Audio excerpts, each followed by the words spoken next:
episode of Progress, Potential, and Possibilities, discussions with fascinating people designing a better tomorrow for all of us. I'm your host, Ira Pastor.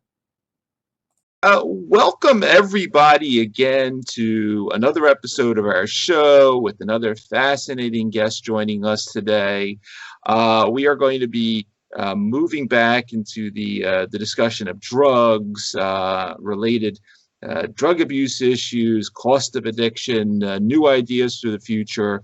And we are honored to be joined today by my friend Dan Addario, who, as I like to say, is a gentleman whose career is something that movies and miniseries cannot really fully encapsulate. Dan Addario spent close to 3 decades with the United States Drug Enforcement Agency, rising to the role of Special Agent in Charge, which is the highest ranking field agent for the DEA under 5 presidents. He headed up anti-drug operations in over 13 countries throughout South America, Southeast Asia, as well as here in the United States. Started his career here in the city of brotherly love in Philadelphia as one of the nation's first narcotic undercover agents back in 1954, and has been involved in the capture of some of the world's most notorious drug lords. Was even on the scene when Panamanian strongman Manuel Noriega was arrested.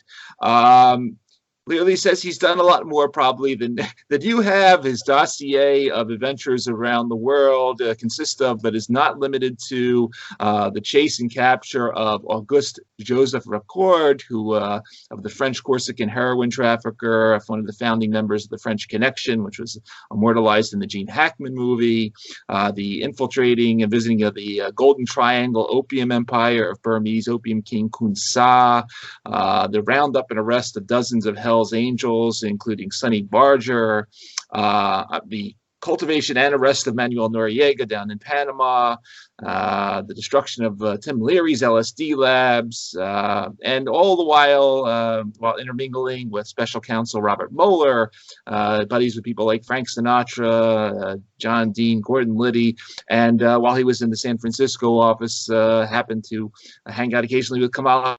He's recently published a book entitled Chasing the Dragon, How to Win the War on Drugs, where he recounts his long history and experience, as well as puts forth a range of new ideas. And we'll be talking a lot about this, as well as some ideas about what's going on at the border right now as we're recording this show. Dan Addario, thanks for coming on the show again. God, did I do all of that?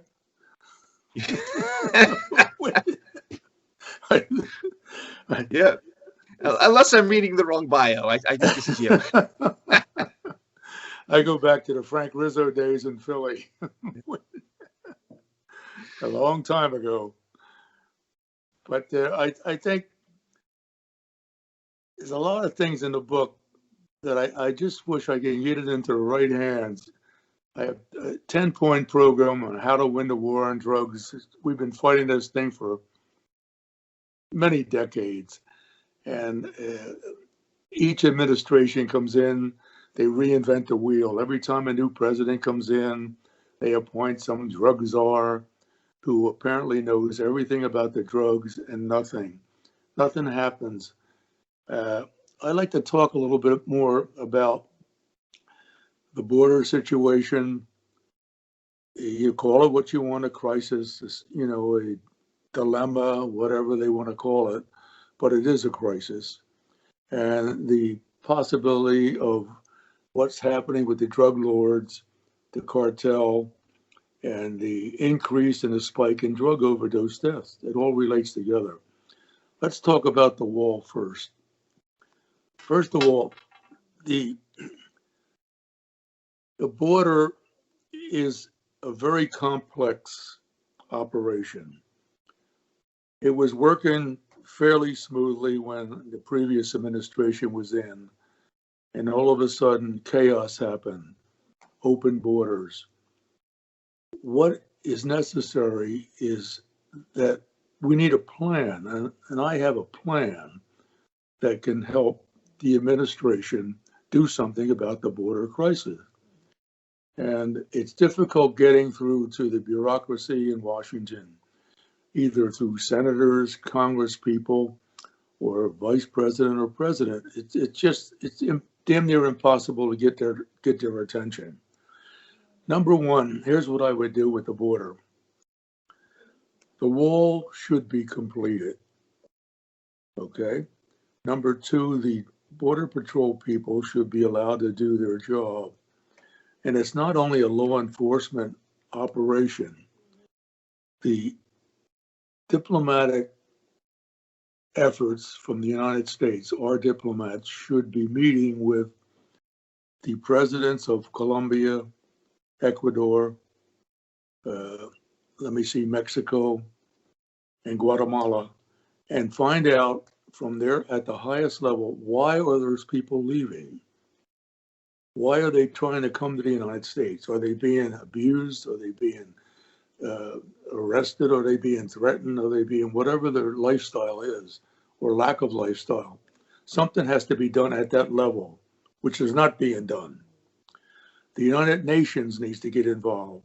The human rights, all those people suffering at the borders, that's a real problem. And again, it's not law enforcement only. The U.S. diplomats have to get involved with the presidents of those 3 or 4 countries that I mentioned. That would be a big help right there. And to have the President Biden and his administration say, we welcome you, but come through the normal channels. Come through the legal immigration process, and we will take you. But don't come storming across the border, because we're not going to be able to take care of you, feed you, house you, hospitalization, schooling, all of that sort of stuff. That is an answer. So we need to do something with that. It is fixable, but you just can't say open border and we're going to put them up in hotels and you give them free this and free that, education, food stamp, the whole bit. So that's the big problem right there.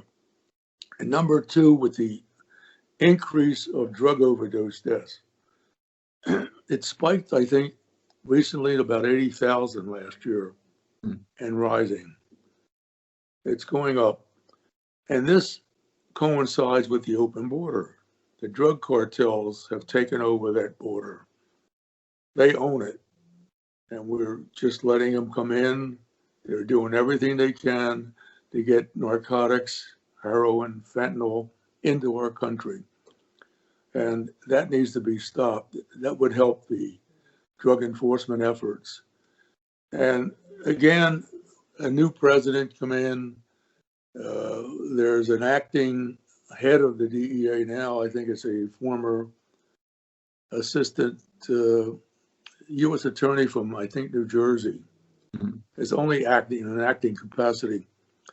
But again, this person sure knows the domestic scene. But the key to eliminating and curtailing the drug traffic lies in looking at the overseas element, the sources of supply. Colombia, Ecuador, you look at the Golden Triangle, Burma, Laos, and Thailand. That's where the drugs are coming from. We need to have a full court effort on the overseas narcotics program with international chiefs of police, the host countries, police, and whatever enforcement efforts they have to coincide and stop the drugs at the source before it gets into our country. It's a no-brainer.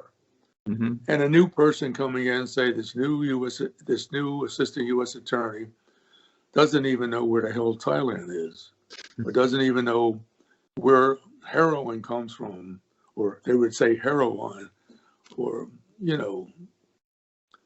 marijuana. It's like amateur hour, and this person wouldn't even know anything about overseas and what's going on and where the drugs come from. They would get all wined and dined by the local cops, the local politicians, and they would be figured, the biggest drug arrests happen in San Francisco. That's going to stop everything.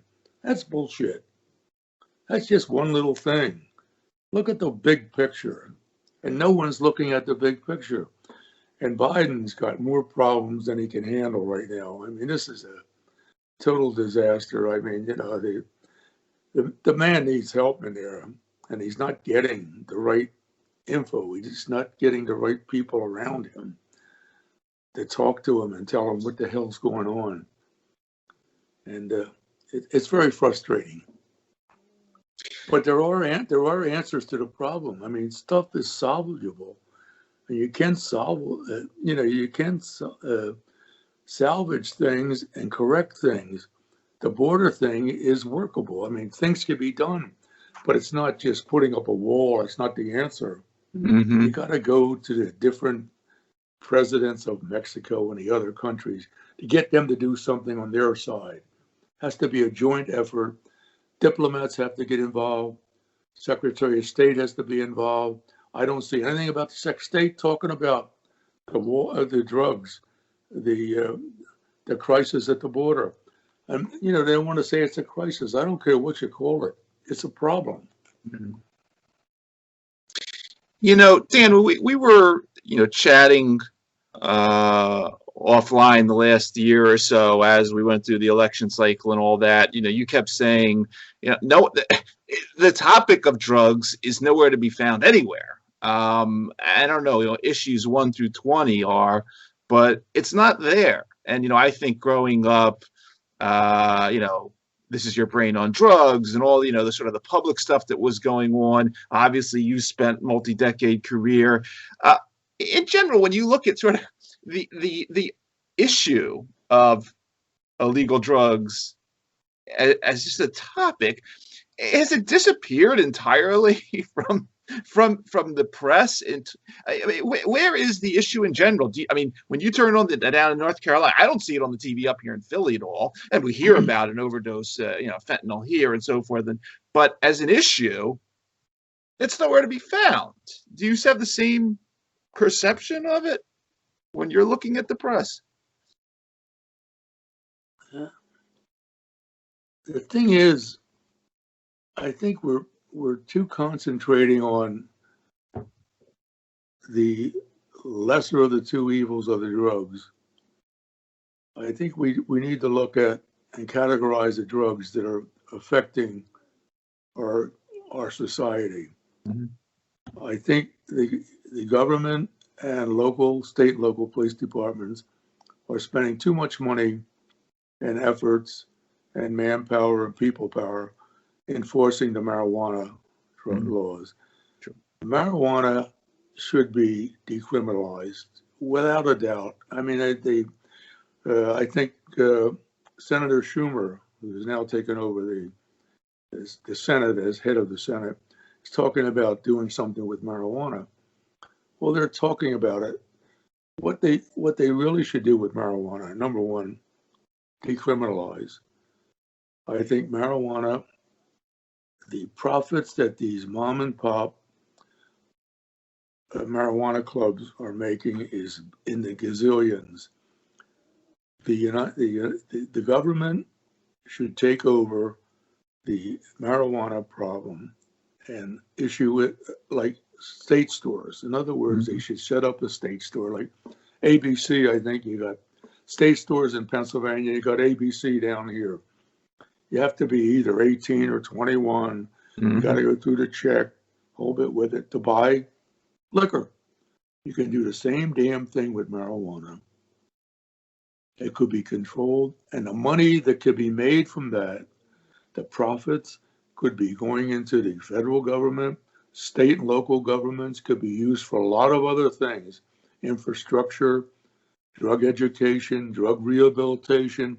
There's millions of dollars that is going into these mom and pop cannabis clubs that are making that money, and it's not going into the U.S. It's not going into the Treasury. It's not going into the individual states. So that's what they should do with that. Get off the marijuana thing. Concentrate on fentanyl, which is really killing people, heroin, cocaine, and get off the marijuana kick. All the manpower and people power that they put into the effort of enforcing the marijuana laws could be put right into the other drugs and it would be a tremendous help. It's a no-brainer. Mm-hmm. But who's going to listen? How do we get to Biden? Well, maybe he'll hear this discussion. Can you get him on Can you get him on? I'd love to talk to him one-on-one.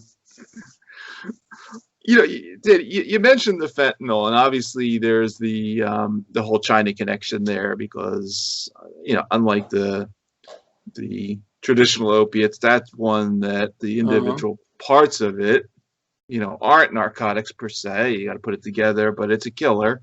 And there's always been articles, I've seen in the major press about large shipments of this stuff coming out of China. Obviously, China is always a tricky one compared to some of these other countries you're mentioning. But thoughts on China is the number one source of fentanyl. Yeah.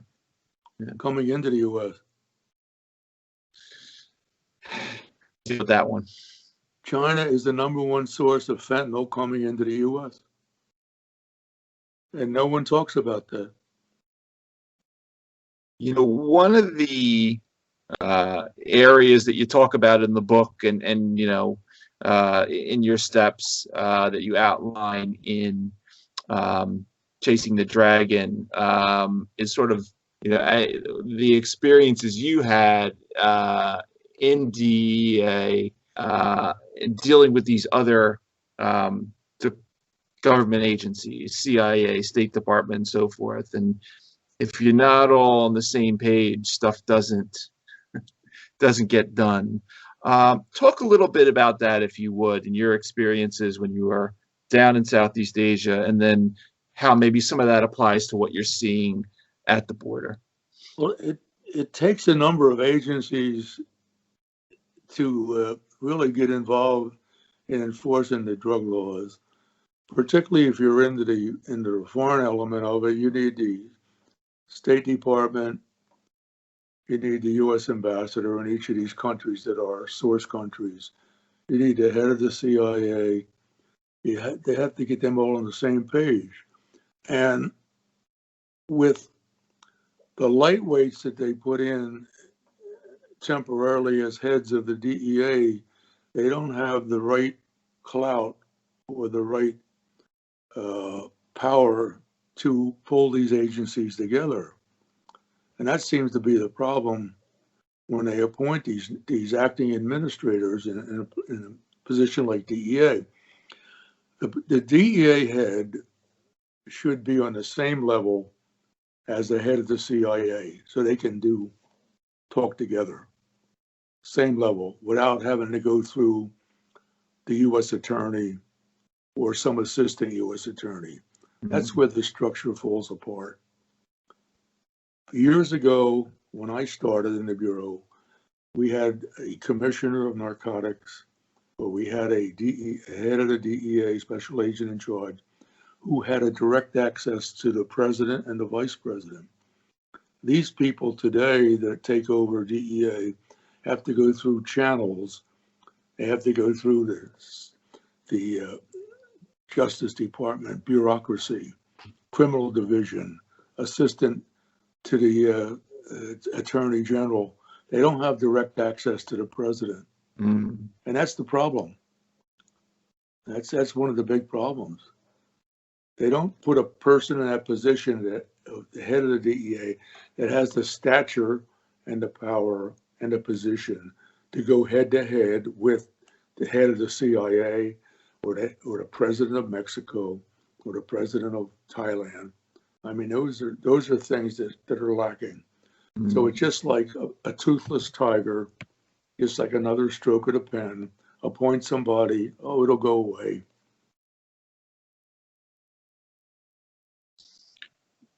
When we last talked, we talked about the issue. Obviously, we have the illicit opiates, the heroines, and the fentanyls, and so forth, and obviously we have the prescription stuff here, the OxyContins, and so forth. Since we last talked, Purdue Pharma sued for however many billions. They're now a bankrupt company behind most of the OxyContin issue. But we're still making opioids, and people are still taking the legal opioids, which leads to all sorts of problems. I know there's been some other, wins on that front, but your thoughts again, this is another part of your book on holding not just big pharma accountable for this stuff, but doctors that love to dispense hundreds of these things at a pop. Well, I think they're, at one time, I don't know what they're doing now, but DEA was pretty involved in checking pharmaceutical houses as far as the overproducing the opiates. And there were a number of cases that were made that the pharmaceuticals were sending opiates into little towns that enough opiates that could supply it, like say a small town like New Bern here. They were sending enough stuff in here, which there weren't, but I'm using that as an example, enough that could supply New York or Philadelphia or a big city. And it was going into the underground, into the illicit market. And there was no check and balance. That needs to be done. The overproduction of the opiates, I think they just keep throwing it out there. It's necessary. I mean, opiates are necessary, really, for people that have the cancer and people that really need the drugs. I mean, let's face it, you know that. You're in that pharmacy business. And I myself, had cancer and a whole bit with it. So I know what that is. People need it. And it's something, and people will abuse it, take advantage of it, overproduce it, get it on the black market, get it in the streets. Check and balance with the pharmaceutical company. And most pharmaceutical companies are legitimate. They will work with DEA. But then you have the lobbyists that are involved with pharmaceutical people. It's, lay off, don't do this, don't do that, put too many controls on it. But overall, overproduction is a big problem. And accountability, like sending millions of doses of oxycodone into a little small town, that enough oxycodone that could flood New York, Philadelphia, and Chicago. I'm oversimplifying it, but that's one of the problems. Another thing we talked about the last time we chatted, it didn't, it got shot down, but there was a program here. It was being led by, former Philly mayor and governor, Pennsylvania Governor Ed Rendell, was this concept of safe house, sort of a safe space, kind of like they have overseas, clean needles and so forth. It got shut down. It didn't happen in Philly. There was a lot of, the neighborhoods were complaining about, all the side effects you get from such operations. Just, love to get your thoughts again. Obviously, this is something that may work in other countries. I'm not sure about the model and if it's been successful any other place in the United States or if it's been tried anywhere. But give me your top line thoughts on this particular part of the opiate problem. Ira, that was many years ago. That was done in the Haight-Ashbury with Dr. Gene Paul Smith was one of the original at the Haight-Ashbury Clinic, and he did a great job with that. Then they got into the methadone program, which seemed to work.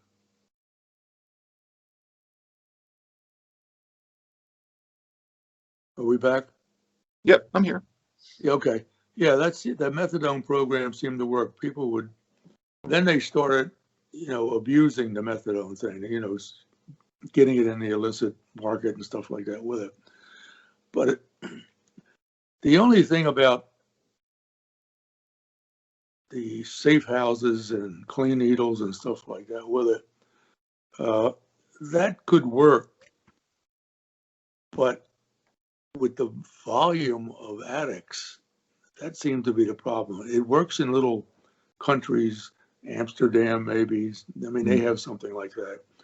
And we're talking about many thousands of heroin addicts that would be lined up, and it gets uncontrollable. I mean, it's a good program, but if it were in a confined, controlled basis, it can work. I like Rednell. I think he was a good guy, and I think it was a good governor. It's a good idea, but it has to be really, really worked on and programmed properly with people that know what they're doing. As I mentioned before, Gene Paul Smith had a great thing going in the hate, many years ago in San Francisco. Yeah. But I still think they should take another look at that methadone thing. That was not a bad program. I mean, people could go to work and function, right, and still, get their little drink of the methadone. That should be looked at. And I don't think, the people today that are in this new administration, they got so many other brush fires going on, they're not even addressing the narcotics program. I haven't heard any of them talk about the spike in the overdose deaths, or what's going on with the fentanyl traffic and what China's doing. right. Now we got the border crisis, and we got the price of gasoline going up. 9 million brush fires going on.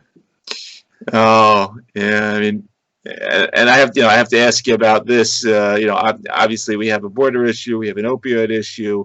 I know you're in a safe area down there in North Carolina, but I'm here in Philly, and we have a major gun and bullet issue up here. And as most cities do now around the U.S.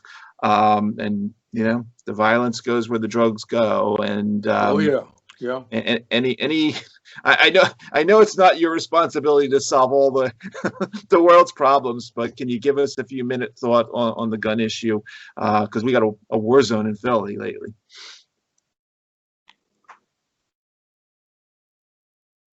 I think if